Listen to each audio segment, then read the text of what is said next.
Hey everyone, John here. Just wanted to celebrate today the release of Be the Change.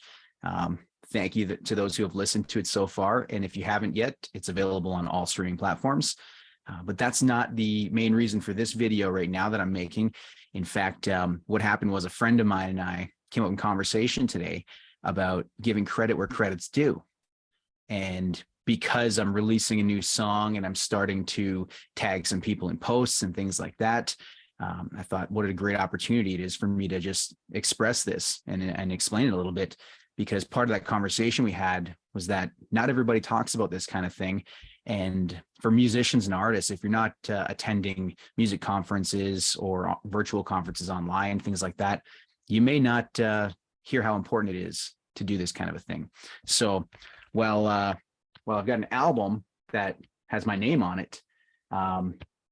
Pretty much behind every single artist is a team of people that are there for support, that are there for all sorts of pieces of the process. So I just wanted to share a quick video here and talk a little bit about that, not to impress you with the way that I like to share credits, but impress upon you, if you're an artist or if you know somebody, or if you're just interested in this, that it's important to share that and give credit where credit's due. So a few of the ways that I like to do it, I'll start with my album. On the back of the album here, you'll see a bunch of text in this section here. That is all credits to people that have co-writing splits, production credits, any kind of copyright with me. I don't do this all on my own. I do write a lot of songs on my own, but I also have songs with multiple songwriters on them. So that is the first area I like to do is give credit on the album. On the insert inside, I have a thank you section. And I go over this tediously to try and make sure that I don't miss anybody when I'm putting an album out. And I spend a couple of weeks on it at least to make sure that I cover everything. And I'm going to come back and show you another really cool thing about that particular piece of art.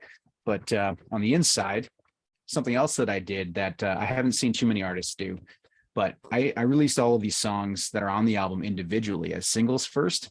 So as I was releasing them as singles, each one of them had its own piece of artwork, these little squares here, and I'll show you those again a little larger momentarily, but released each one of these singles separately. And so I made a piece of artwork with the lyrics and the credits, and at the top of that artwork, again, all of the credits that anyone that had anything to do with the song. I did a lot of remote recording on this album. So I worked with over 20 collaborators, things across 7 countries, 16 different cities worldwide. So there's a lot that went into this album. And another thing I'll show you in a moment here is I put this QR code that's scannable with your phone on the artwork, and something I'm going to jump into as well. I created an augmented reality experience with the artwork through partnering with Soundwave Art. Their logo and the instructions are down there. So I'll show you that first real quick. And if I just pop open my app here, Soundwave Art on my phone, you can see that it has this beam of light that's scanning. Well, if I hold up, I'll use the CD because it's a little easier to hold than the vinyl. If I hold up this artwork, there you go.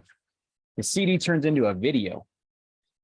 I can move it out of the way. It'll stay on the screen now. First and foremost, I would like to thank you for doing this right now and checking this out. I hope you've enjoyed this. Pop that back into the screen view. Something I've never done before, but I saw an opportunity to do something Just cool. going to fast forward it a bit. This experience of making the content that much more fun for me. Now, if you haven't read the list of thank yous on the page you just scanned, you should, because there's an incredible amount of people. And it shows the artwork inside on the video there now. It's just too many of names for me to read off here on a list, but they're all on the page there, and every person whose name is on there contributed to the making of this record in some way, shape, or form. It could be music. So in that particular video, this is all bonus content that I did with the augmented reality. But in that video, I talk about how every person that was involved in this made a contribution to it, and they all deserve credit. So that's why my thank yous are in there. That's why on the artwork, I have those individual pages with the lyrics and the credits on them.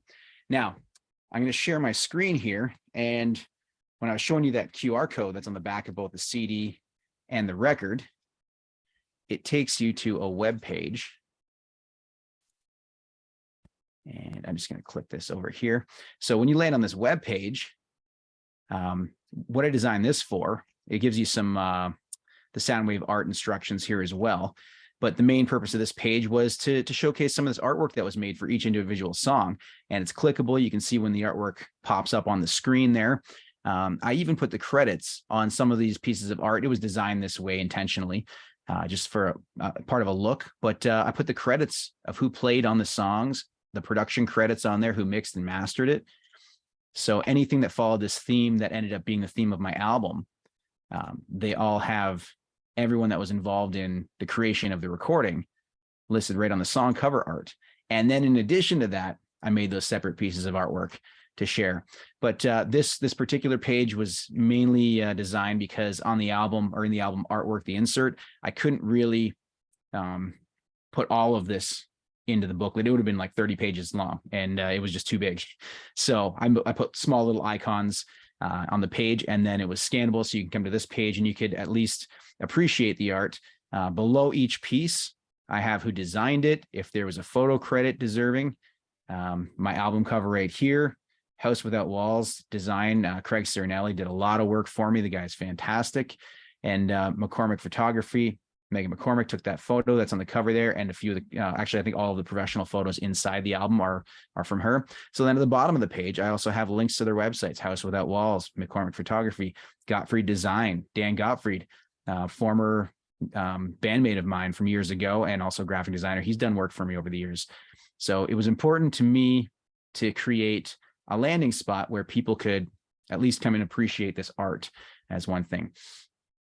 Getting back to Be the Change, the song, I have a YouTube cover art video that I created somewhere where that you can click on YouTube and just stream the song. I don't have a music video for it at this point in time, but in the description, when you scroll down, I put in a little story about the song. I include the lyrics. And if you scroll down far enough, there are the credits, because again, the credits are very important. It's important for people to find out. Maybe someone really likes a certain sound, an instrument in this. Maybe they like the piano part. They want to know who played the piano. Well, I've got Matt Weidinger here.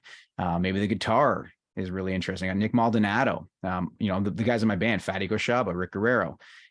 Or maybe they want to know who produced it. Well, it was produced by Siegfried Meyer, and I co-produced the song as well. And it was mixed by Sean Moore, great producer as well in the Kitchener-Waterloo area.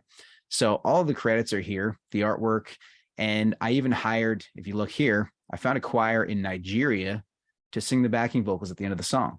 So Harley Olivia, actually, you hear her voice. She comes in with just kind of a little featured part at the very end of the song, and the song wouldn't be the same without her. So this is why I like to post the credits. And then if I flip over to my DistroKid account, this is my music distributor. This is what gets the song onto Spotify, things like that. I click on Be the Change. And there's a section here for credits. Well, if I open up the credits, again, I have to manually input all this data, but I do it because it's important. So on Be the Change, I wrote the music and the lyrics. Siegfried's my producer. I co-produced the song. It was recorded at Beach Road Studios, and on and on and on. Everyone that's involved in the song gets a credit. If you have two parts, piano, electric organ, Matt Weidinger, Harley, background vocals. I've got the choir master. I have the choir members. And then we had vocal accompaniment. We had some group vocals that we did that just kind of layered and textured in the song there. And everyone that was involved at Beach Road Studios was in on that session. And I've got the artwork, the graphic design. So everything's on here. And why it's important to put it in DistroKid, if you're a musician or an artist and you're wondering, it's because, let me stop sharing this one for a second, and I'll share my Spotify. Okay, so I'm on Spotify now. I just have one of my old songs, You Know What I Want. This is the first one that I released as a solo artist, but it's important because if I click on these three dots over here, these are to do with the actual song itself. you can show credits. Now, Spotify doesn't show you all the credits that I just listed in DistroKid, but what it does tell you who it's performed by, who it's written by, and I had 3 co-writers on the song, Dan Gottfried being one of them. This was a remake of a song that originally my old band Close to Home recorded back in 2004. And then who was it produced by? Well, it says myself and Siegfried Meyer. It should be the other way around. Siegfried, unfortunately, has a name that starts with an S and it comes after J, and that's how the credits are posted on Spotify. So it's just an alphabetical order thing. But Siegfried actually was the producer on this. I co-produced it. But it's important, you can pop up this information on Spotify on a song that you like and find out who was involved in it, who did the work, who wrote the song. If you look at any of your major pop songs, Ariana Grande or Beyonce or anybody like that, Rihanna, you're going to find a whole list of songwriters on those. Taylor Swift, she's got a writing team that works with her on a lot of things. So those are just some of the, the really cool ways that you can give credit where credit's due. And I'm going to share one more thing. I'll go back to my web page here, or web browser. I also have a Be the Change page. I haven't really finished updating this on my website. When you're a one-man army like me with some of this stuff, sometimes you fall a little behind on some things. So I'm gonna get this page updated so that it's visible to the general public. But again, I have the lyrics, I have the little story here, the songs obviously up above, the artwork, and then I have the credits. And the credits are listed because, again, it's very important for people to get credit for what they're doing and their contributions. So that's it. I don't have anything else to show you guys, but again, it wasn't to impress you about how I take this to the nth degree, but just to impress upon you that it's a very important thing to give credit where credit's due. And some people in terms of having studios and being a producer and recording engineer, sometimes that's how they get their next job, because they're working on session after session after session with different artists. And sometimes it's a matter of somebody found them in the credits of a song they really liked or a band they really like, and they reach out and they find that person, connect with them, and then they start to work together. So it's definitely very important. And through doing this, everybody gets credit for the credit that they deserve for the role that they played. So I'm not a one-man team, one-man army at times when I'm really just pushing to get content out and doing things myself that way. But I'm not a one-man team. I have a huge team behind me. They all know who they are. And if I try to name them all right now, I'll skip somebody and miss it. But if you look around and poke around the things that I have online and that I do, you should find that I do try to make sure everyone gets the credit that they deserve. Anyway, that's it. And I hope you enjoy Be the Change. Check it out on all your streaming services, whatever you like to listen to music on. And the one that I released just before that is called Brick by Brick, another great alternative rock song, according to many who listened, not me. No, I love what I do. So I love playing, I love recording, and I love putting it out there for you guys. Enjoy, and I'll talk to you soon.